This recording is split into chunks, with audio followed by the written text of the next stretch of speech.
صبح 23 مای سال روان در کاخ فرهنگ و مرکز اطلاعاتی شهر بختر بخشیده به روز جوانان تاجیکستان با اشتراک رئیس ولایت ختلان قربان حکیم زاده، معاونان رئیس ولایت، کارمندان دیگر تشکیلات مؤسسه ها و جوانان فعال ولایت چرابینی دانه برگزار گردید. رئیس ولایت ختلان قربان حکیم زاده در این روز اهل طلا را به مناسبت روز جوانان تاجیکستان تبریک نموده، برای آنها پیش از همه سرفرازی و کامگاری، خوانش خوب و اعلی و دستاوردهای بی‌نظیر را تمنا نمود. گفته شد که جوانان سعادتمند دیار با شکرگزاری از چنین فضای آباد و آزاد، نعمت‌های گرانبهای وحدت و استقلالیت ملی با پشتیبانی از سیاست دوراندیشانه پرزیدنت جمهوری تاجیکستان محترم امامعلی رحمان با افاده افتخار ملی در راه بنیاد و احیای دولت نوین، وحدت و همبستگی سراسری، حفظ مقدسات ملی و معرفی کشور در عرصه بین‌المللی تلاش و تشبس‌های بی‌نظیر را استوارانه و آزادانه پیش نموده ایستادند.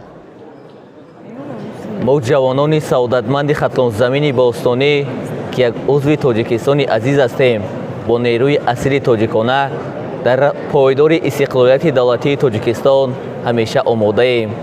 جنگ سرد اطلاعاتی که به ما جوانان نیروی تقاضا می نماید، مبارزه با گروه های افراطی، خائنان و آنهایی که در شبکه‌های اجتماعی با هر گونه فتنه و غرض صدا روشن می کند مقابلیت نشان داده واکنش سری وقتی می گردانیم.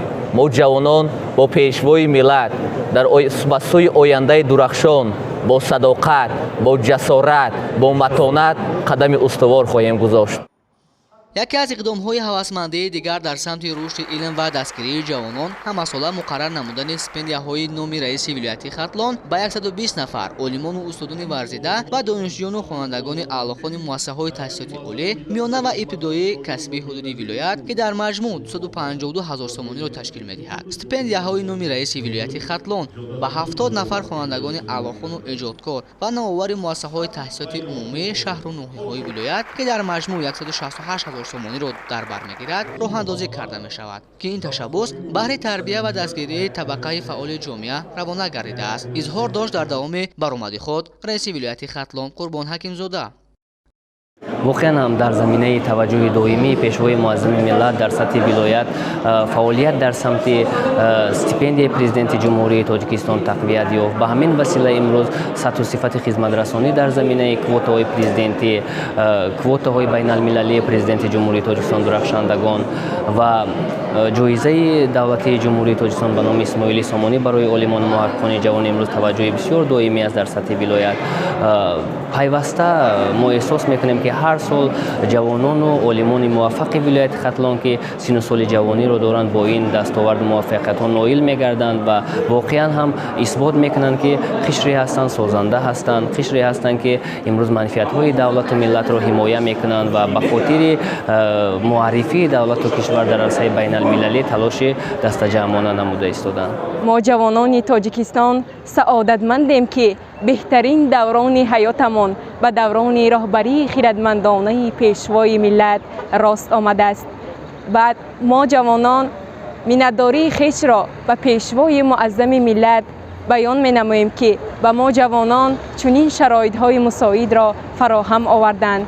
ما جوانان کوشش به خرج می دهیم که در آبادی کشورمان سهم ارزنده خود را گذاریم.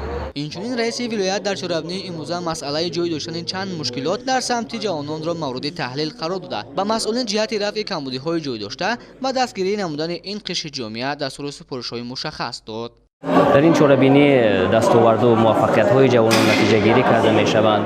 آنها با توفیق خودروی قدر کرده می‌شوند و بار دیگر آنها را وادار می‌سازیم که امروز به خاطر تحکیم استقلالیت دولتی، به خاطر پیشرفت جامعه نوین دولتداریمان باید سعی و تلاش خود را دوچند نماییم. پس از سخنرانی رئیس ولایت، جوانان فعال ولایت را برای اشتراک فعالانه در چرابینی‌های سیاسی و فرهنگی و کارهای جمعیتی سهمی ارزنده گذاشتن در عملی سازی سیاست دولتی جوانان، نشان دادن عبرت شخصی به افتخار روز جوانان تاجیکستان با سپاسنامه رئیس ولایت ختلان و تحفه‌های ارزشمند قدردانی کرده شد.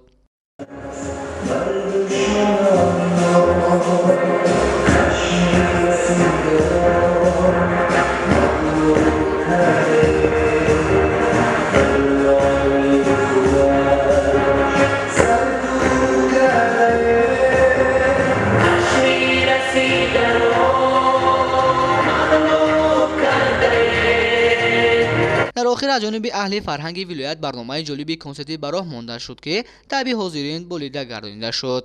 نبی جان سید ابرار، فردوس عمروف، مخصوص برای روزنامه ختلان.